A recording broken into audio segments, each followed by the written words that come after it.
Bismillahirrahmanirrahim. Assalamualaikum warahmatullahi wabarakatuh.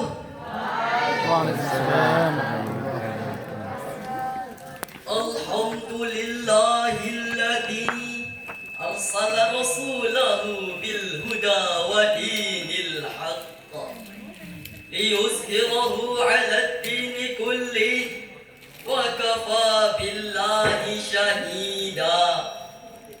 Wassalatu wassalamu ala ashrafil anbiya'i wal mursalin Sayyidina wa maulana Muhammadin wa ala alihi wa sahbihi wa ulil fadlil jasim.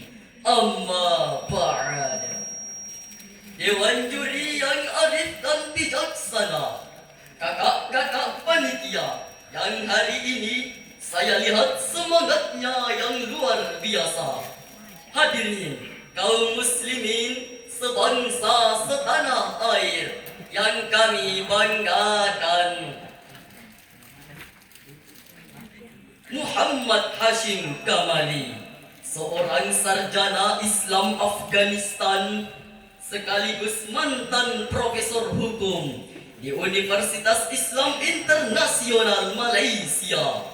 Di dalam bukunya yang berjudul The Middle Path of Moderation in Islam, The Quranic Principle of Wasatiyah, menyatakan bahwa religious moderation is the important key in a religious life. To maintain and ensure every member of society must be willing to respect each other. Moderasi beragama adalah kunci penting dalam kehidupan beragama untuk menjaga keseimbangan agar anggota masyarakat mau saling menghargai. Namun hadirin, jika sikap ini tidak mau diimplementasikan, maka potret agama yang harmonis akan semakin terkikis. Potret agama yang harmonis Bisa menjadi teroris yang sangat sadis. Potret agama yang harmonis Malah memupuk para fundamentalis yang radikal dan anarkis. bahkan yang lebih parah lagi, dapat meruntuhkan persatuan dan kesatuan yang membuat bangsa Indonesia Hancur berantakan. Untuk itu, Implementasi moderasi beragama dalam kehidupan berbangsa adalah judul Syarhil Quran yang akan kami sampaikan pada kesempatan kali ini. Sebagai rujukan, Al-Quran Surah Yunus ayat 99 sampai 100.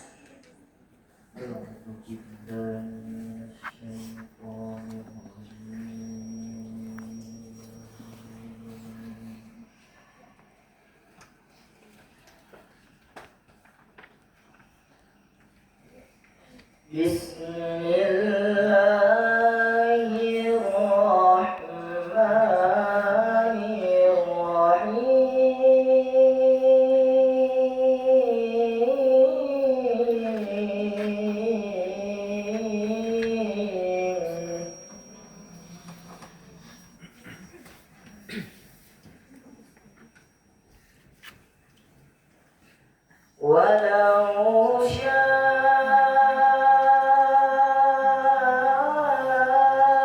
ربك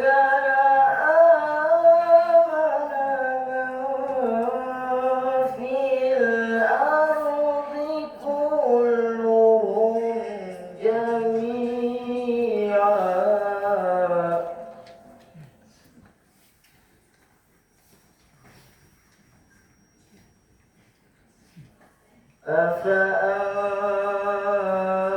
أفأنت تكره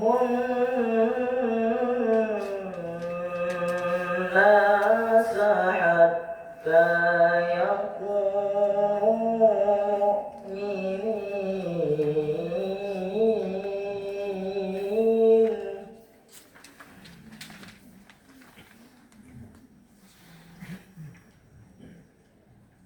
Wa ma kana li nafsin an tu'mina illa biiznillah.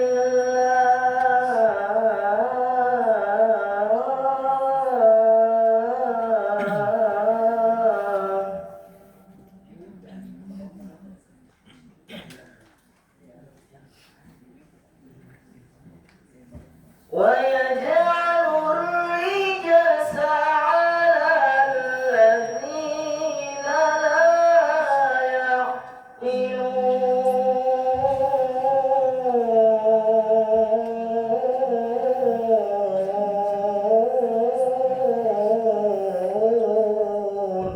Aku berlindung kepada Allah dari godaan syaitan yang terkutuk.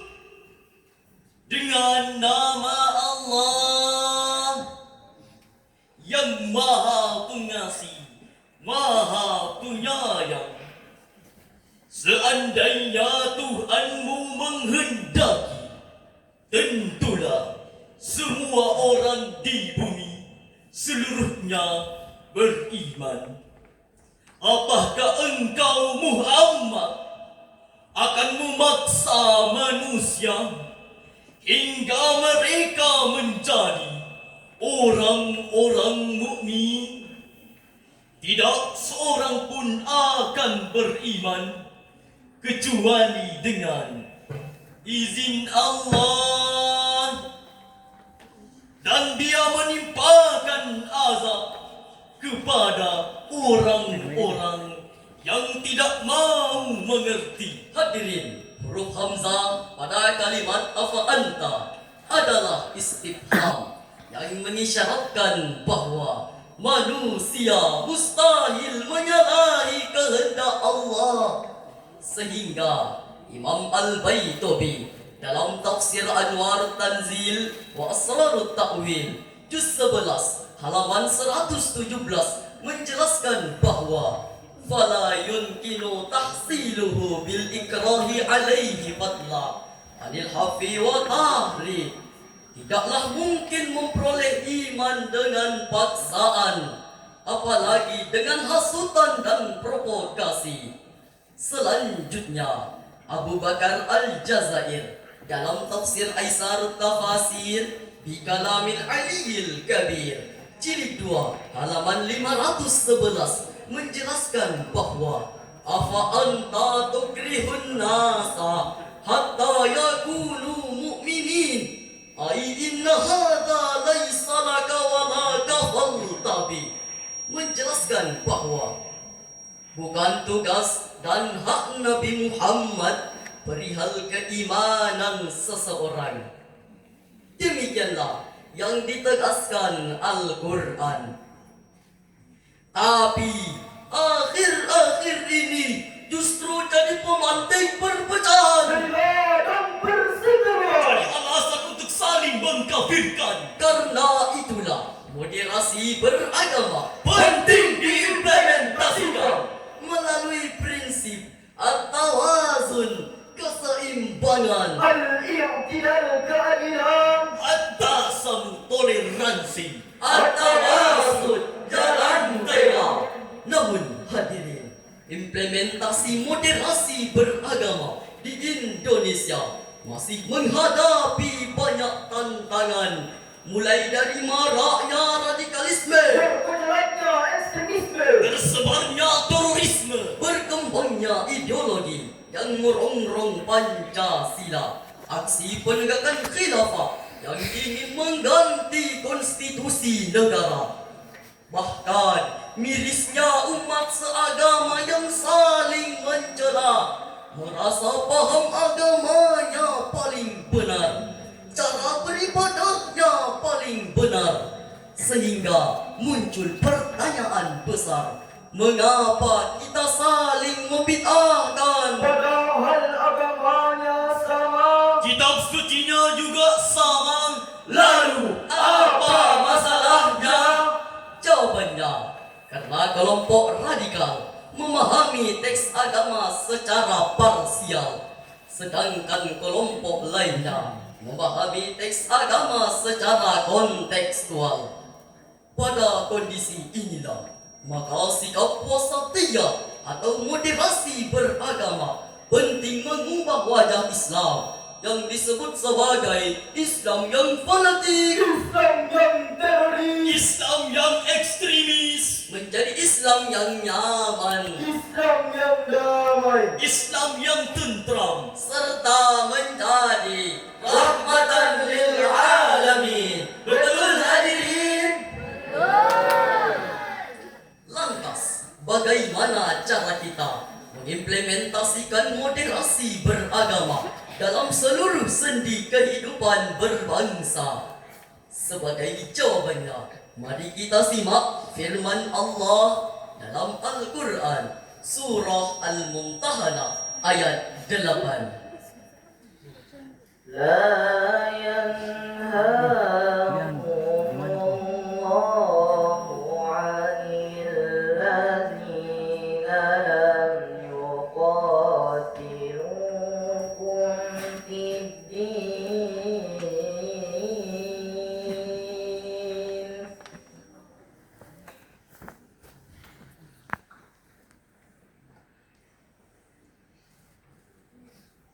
لم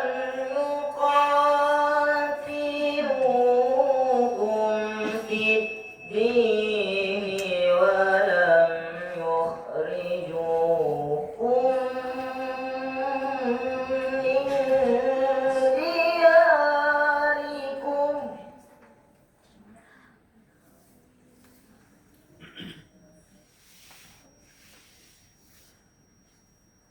ولم يخرجوكم من دياركم أن تبروهم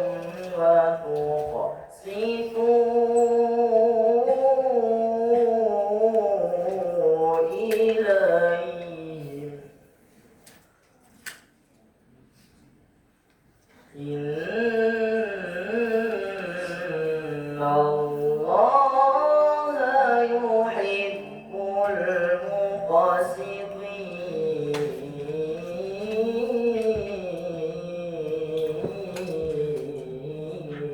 المقسطين صدق الله الخالق العظيم. Allah tidak melarangmu berbuat baik dan berlaku adil terhadap orang-orang yang tidak memerangimu dalam urusan agama dan tidak mengusirmu dari kampung halamanmu. Sesungguhnya Allah mencintai orang-orang yang berlaku adil.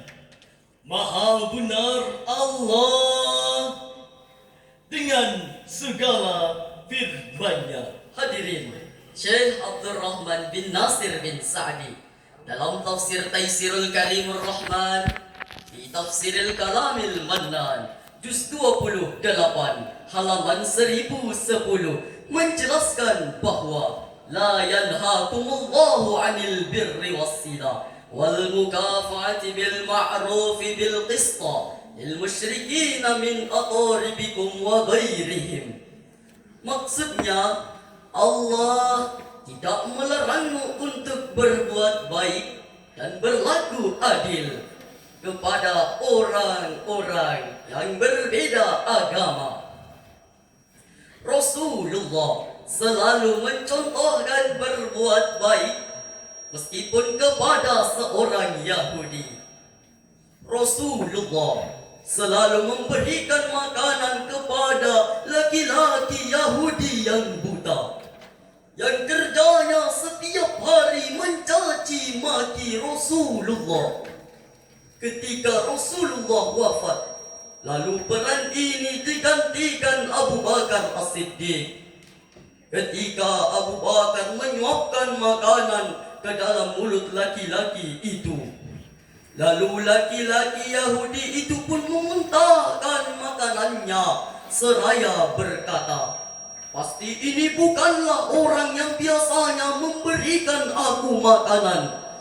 Karena orang yang biasanya memberikan aku makanan adalah orang yang penuh dengan kelembutan dan kasih sayang."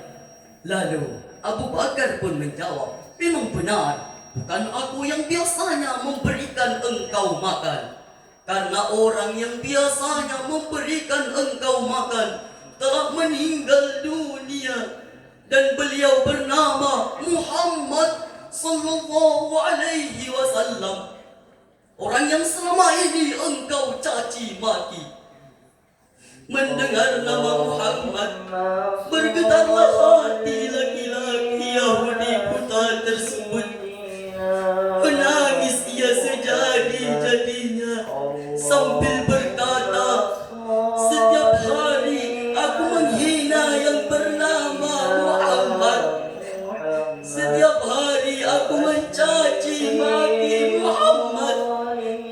Tapi setiap hari pula ia memberikan aku makanan dengan cinta dan kasih sayang.